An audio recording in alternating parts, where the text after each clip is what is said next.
Olá, tudo bom? Hoje nós vamos falar um assunto bem interessante, que é sobre aquilo que se é produzido num programa ou num programa de mestrado, de doutorado, quais são as possibilidades. E nós vamos fazer isso em cima da pergunta do John Z. Ele colocou o seguinte: professora, tenho uma dúvida importante. Eu estou desenvolvendo um método novo de estudo em relação a uma área específica de uma matéria. Eu devo escrever um artigo científico ou uma tese em relação a essa proposta? Outra questão: eu posso registrar este documento, já que o método foi criado por mim, de acordo com a revisão bibliográfica, é claro? Obrigado pela resposta. Bom,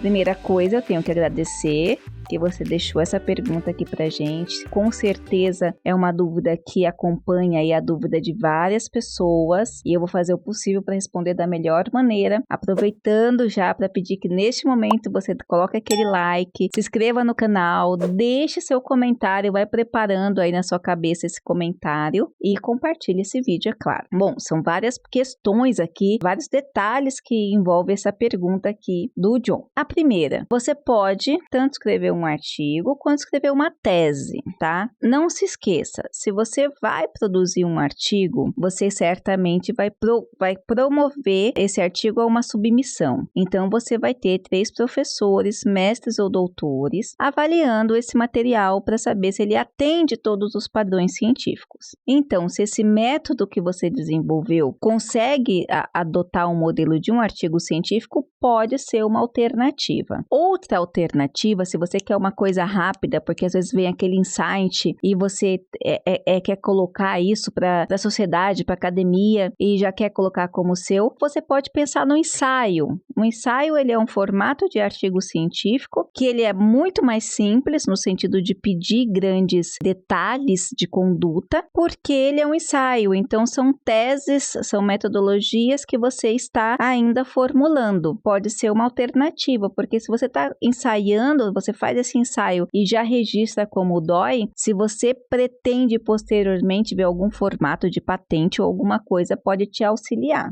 Certo? Tese. Para desenvolver uma tese, que seria basicamente a comprovação dessa metodologia, porque a tese, na sua grande maioria das vezes, ela vai ter que trabalhar, ela vai ter que ter um esforço grande para você comprovar ou para você justificar essa metodologia. Obviamente que ela envolve um tempo maior de execução. A tese nós desenvolvemos no programa de doutorado, tá? Então, você pode fazer uma dissertação, um formato de trabalho com dissertação, propondo essa metodologia, mas as exigências são diferentes. A dissertação você desenvolve num programa de mestrado, a tese você desenvolve num programa de doutorado e você vai ter que atender às exigências não só do programa, como do seu orientador. Então, tem várias nuances aí acontecendo nesse cenário. A outra questão é sobre esse registro do documento. Então, você tem que pensar para que você quer registrar esse produto, essa metodologia, o que você está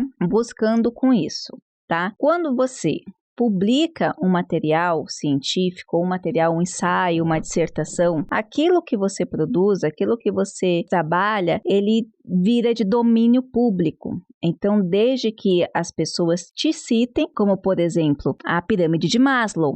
Então, você vê que a pirâmide de Maslow foi um estudo, foi estudo que o Maslow fez. Ele fez vários experimentos, vendo quais eram as necessidades básicas do homem, publicou esse estudo e hoje todo mundo conhece a pirâmide de Maslow, que fala sobre as necessidades básicas dos indivíduos. Então, você acredita essa Maslow quando você está citando essa teoria, então, pirâmide de Maslow. Mas você não vai pagar o Maslow porque ele criou isso, porque o conhecimento enquanto tal, ele virou de domínio público. E não só isso, eu dei uma teoria, né, um exemplo de uma teoria que é bastante conhecida em todas as áreas, porque a pirâmide de Maslow, ela fala sobre as necessidades básicas dos seres humanos, então é só para você entender. Então, quando a gente fala de algum tipo de teoria ou de metodologia, embora nós citemos os autores, nós não os remuneramos para citá-los, entendeu? É uma questão de ciência e domínio público.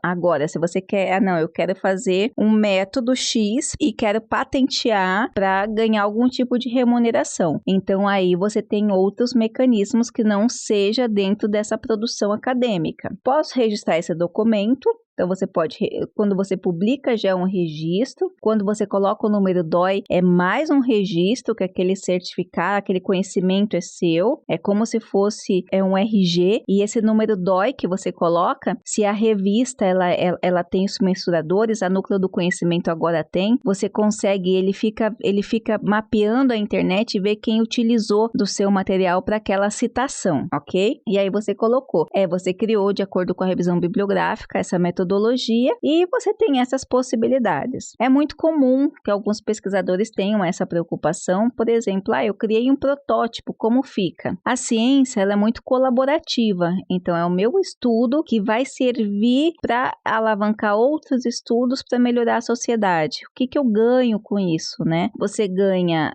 depende da sua questão acadêmica. Então, eu vi alguns alunos que criaram metodologias específicas e viraram consultores, então eles fazem essa aplicabilidade. Eles reproduzem nesse sentido de consultoria, de aplicação, por exemplo, mas eu fiz um protótipo, o que eu ganho de fazer um protótipo? Então, você tem vários cientistas que vão se reunir, vão melhorar, vão ver o que funcionou, o que não funcionou. Mas eu quero, o que eu vou ganhar? Como Maslow, por exemplo, você produziu conhecimento e você ganhou renome, porque hoje todo mundo conhece a pirâmide de Maslow. Então, você tem vários tipos de benefícios que não necessariamente remuneração. E se você pretende a remuneração, então você tem que pensar num produto como outra coisa. Mas esse não é um intuito acadêmico. O intuito acadêmico é nós produzirmos conhecimento que, claro, embora não tire a nossa autonomia, eles sirvam para contribuir com a sociedade e outros pesquisadores.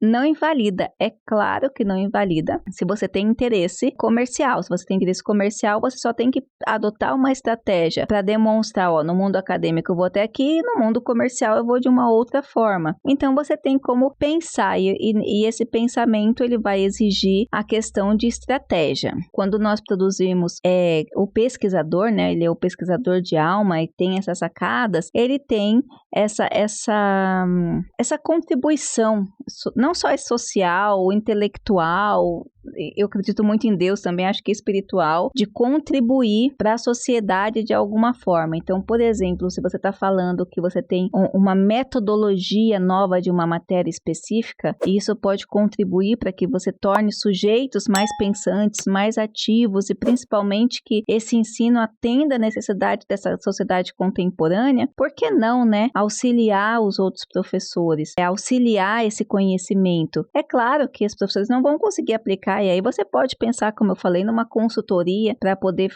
auxiliar os professores, as escolas nessa nova metodologia. Então você tem como conciliar os dois, deixando sempre livre esse conhecimento, essa capacidade de servir como start, né, para que novos projetos e novos conhecimentos sejam traçados e trazidos para a sociedade. Tá certo? Eu espero ter ajudado, John. Não se esqueça que você também pode deixar seus comentários. Um grande abraço e até a próxima!